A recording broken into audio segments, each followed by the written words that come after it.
নমস্কাৰ আজি আমি কথা পাতিম পোষ্ট অফিস মান্থলি ইনকাম স্কিমৰ বিষয়ে যেটো কি এটা গভৰ্ণমেণ্ট স্কিম হয় এইটো ভিডিওতে আপোনালোক কমপ্লিট ডিটেইলছ ইনফৰমেশনখিনি পাই যাব সো বলক ভিডিওটো আৰম্ভ কৰো প্ৰথমতে আমি এইটো কথা পাতো যে পোষ্ট অফিস এমআইএস কি বস্তু কেনেকৈ এইটো কাম কৰে ইন্টাৰেষ্ট ৰেট বিষয়ৰ কথা পাতিম কোনে কোনে ইনভেষ্টমেন্ট কৰিব পাৰিব কি ফিচাৰ্স আছে কমপ্লিট ডিটেইলছত কথা পাতিম ম্যাক্সিমাম ইনভেষ্টমেন্ট কি মিনিমাম ইনভেষ্টমেন্ট কি সকলোবোৰ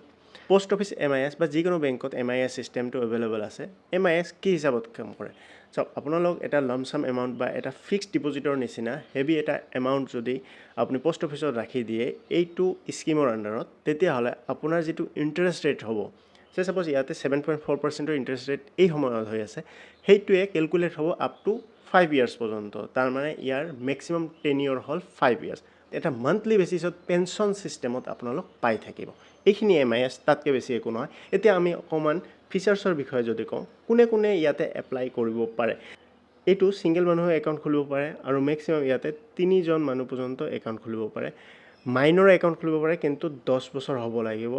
আৰু মাইনৰ জন বা যদি কোনোবা আনসাউন্ড মাইন্ড থাকে তেতিয়া হলে গাৰ্জিয়ানে সেই একাউন্টখন চলাব এটা ম্যাক্সিমাম ডিপোজিট আৰু মিনিমাম ডিপোজিটৰ যদি কথা কওঁ মিনিমাম ডিপোজিট 1000 ৰ পৰা স্টাৰ্ট কৰিব পাৰে আৰু ম্যাক্সিমাম এজনৰ কাৰণে 9 লাখ আৰু যদি দুইজন হয় তাৰ মানে যদি জয়েন্ট একাউন্ট হয় তেতিয়া হলে 15 লাখ পৰ্যন্ত কৰিব পাৰে 18 লাখ নোৱাৰে আৰু জয়েন্ট একাউন্ট হোল্ডাৰ যিমানবোৰ আছে ইয়াৰ ইনভেষ্টমেন্টৰ ইকুৱেল শেয়াৰ হ'ব সাপোজ এটা একাউন্টৰ আন্ডাৰত 3 জন জয়েন্ট হোল্ডাৰ আছে 5 লাখ কে হে ইনভেষ্টমেন্ট কৰিব পাৰিব আৰু ইয়াতে মাইনৰৰ কাৰণে ইনভেষ্টমেন্টৰ লিমিট আছে যেটো নেকি 3 লাখ रुपीस অল কিন্তু ইয়াতে এইটো বস্তু লিখা নাই ইন্টাৰেষ্ট ৰেট প্ৰতি কোৱাৰ্টাৰে চেঞ্জ হৈ থাকে আৰু এই ইন্টাৰেষ্ট ৰেট যেটো আছে यानी कि 7.4% এইটো যেটো ফাৰ্স্ট কোৱাৰ্টাৰ হয় ফাইনান্সিয়াল ইয়াৰৰ তাৰ মানে এপ্ৰিলৰ পৰা জুন লৈকে 7.4% দিয়া আছে ইন্টাৰেষ্ট ৰেটটো প্ৰতিটো মাহৰ শেষতহে দিয়া হ'ব আনটিল মেচুৰিটি পৰ্যন্ত যদি কোনোবাই ইন্টাৰেষ্টটো ক্লেইম নকৰে মাহৰ শেষত তেতিয়া হলে সেই ইন্টাৰেষ্টত আৰু এক্সট্ৰা কোনো ধৰণৰ বেনিফিট নহব বা এক্সট্ৰা ইন্টাৰেষ্ট ৰেট নাপাব আৰু বাই চান্স কোনোবাই যদি ম্যাক্সিমাম লিমিটৰ বাহিৰে ইনভেষ্টমেন্ট কৰে সাপোজ যেনেকুৱা 9 লাখ रुपीस ম্যাক্সিমাম এমাউন্ট আছিল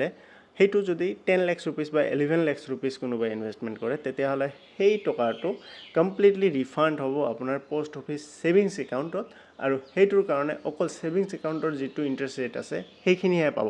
যদি সেভিংস একাউন্টৰ ইন্টাৰেষ্ট ৰেটটো নাজানে তেতিয়া হলে মই ইয়াৰ আগতে এটা ভিডিও বনাইছিলো তাতে ডিটেইলছত কোৱা হৈছে কোনটোত কি ইন্টাৰেষ্ট ৰেট পাই আছে হেইটো ভিডিও চাওক আপোনালোক ডিটেইলছত গম পাই যাব আৰু ইন্টাৰেষ্ট আপোনাৰ ডাইৰেক্টলি সোমাব সেভিংস একাউন্টত তাতে একো কৰিব নালাগে কিন্তু ইন্টাৰেষ্ট যিখিনি হ'ব হেইখিনি ট্যাক্সেবল হ'ব ডিপোজিটৰে হেইটো ট্যাক্স দিব লাগিব এতিয়া আমি কথা পাতো প্ৰিমেচিয়ৰ ক্লোজাৰৰ বিষয়ে সক মানুহৰ বিপদৰ কথা কেতিয়াও কোনো ক'ব নোৱাৰে কিবা এটা ইমাৰজেন্সি যদি আপোনাক পইচাৰ প্ৰয়োজন হয় আৰু আপুনি যদি হেইটো পইচা উইথড্ৰ কৰিব বিচাৰে তেতিয়া হলে ইয়াৰ কাৰণে কি চাৰ্জেস লাগিব এক বছৰলৈকে আপুনি কোনো ধৰণৰ পইচা উইথড্ৰ কৰিব নোৱাৰে মানে এক বছৰৰ কাৰণে কমপ্লিট লক হৈ থাকিব এক বছৰৰ পৰা 3 বছৰৰ ভিতৰত যদি আপোনাৰ একাউন্টখন হৈছে আৰু তাতে যদি আপুনি উইথড্ৰ কৰিব বিচাৰে তেতিয়া হলে প্ৰিন্সিপাল এমাউন্টত 2% আপোনাক পেনাল্টি দিব লাগিব আৰু বাদ বাকি যিখিনি পইচা থাকে উইথ ইন্টাৰেষ্ট আপোনাক ঘূৰাই দিয়া হ'ব যদি 3 বছৰৰ বেছি হৈছে একাউন্টখন কিন্তু 5 বছৰতকৈ কম হৈছে আৰু হেইখিনিৰ ভিতৰত যদি আপোনালোক পইচা উইথড্ৰ কৰিব বিচাৰে তেতিয়া হলে 1% ডিডাকশন হ'ব প্ৰিন্সিপাল এমাউন্টৰ ওপৰত আৰু প্ৰিমেচিয়ৰ ক্লোজৰ কাৰণে আপোনাৰ প্ৰেসক্ৰাইবড এপ্লিকেশন ফৰ্ম সাবমিট কৰিব লাগিব উইথ পাসবুক কিন্তু এইটো বস্তু ইমান সহজ নহয় ইয়াতে লিখাহে আছে বহুত টাইম লাগে অকমান বেছিকে কষ্টও লাগে এইটো পইচা উইথড্ৰ কৰাৰ কাৰণে এতিয়া হম মেচুৰিটিৰ ওপৰত যাৰ 5 বছৰ কমপ্লিট হৈ গৈছে তেখেতক এপ্লিকেশন এখন ফৰ্ম থাকিব সেই ফৰ্মখনৰ লগত পাসবুকখন একেলগ এটাচ কৰি গলে পোষ্ট অফিসত যদি দি দিয়ে তেতিয়া হলে আপোনাৰ পইচাটো আপোনাৰ সেভিংস একাউন্টত সোমাই যাব এইটো প্ৰসেসিংত কিমান দিন লাগে হেতু মই নাজানো যেহেতু মই এমআইএছত ইনভেষ্টমেন্ট কৰা নাই যদি আপোনালোক জানে প্লিজ কমেন্ট সেকশনত জনাব নাপাহৰিব একাউন্ট হোল্ডাৰ জনৰ যদি আনসাৰ্টেন ডেথ হৈ যায় তেতিয়া হলে সেই একাউন্টখন সেই সময়তে বন্ধ হৈ যাব আৰু নমিনিয়ে কমপ্লিট টকাখিনি ঘূৰাই পাব তো বলক আমি এবাৰ ক্যালকুলেট কৰি চাও যে কিমান টকা ইনভেস্ট কৰিলে আমি ৰিটাৰ্ন কিমান টকা পাম এমআইএস ক্যালকুলেটৰ গুগলত বহুত ইজিলি अवेलेबल হৈ আছে আপোনালোক গুগলত অকল সাৰ্চ কৰিব আৰু পাই যাব মই বহুত দীঘলীয়া নকৰো মই ডাইৰেক্টলি যদি ম্যাক্সিমাম এমাউন্ট 9 লাখ ৰুপিস কোনোবাই ৰাখে তেতিয়াহ'লে 7.4% ইন্টাৰেস্ট ৰেটত 5 ইয়াৰ্ছৰ কাৰণে 5,550 rupees পাৰ মান্থ বেচিছত ইন্টাৰেষ্টটো পাই থাকিব আপোনালোক 5 বছৰলৈকে আৰু জইণ্ট একাউণ্টৰ ক্ষেত্ৰত maximum investment amount 15 lakh rupees 7.4% interest ৰেটত 9,250 rupees কে পাৰ মান্থ বেচিছত 5 ইয়াৰ্ছলৈকে পাই থাকিব বলক এইটো আমি সিম্পল ভাৱে এটা ক্যালকুলেট কৰি চাওঁ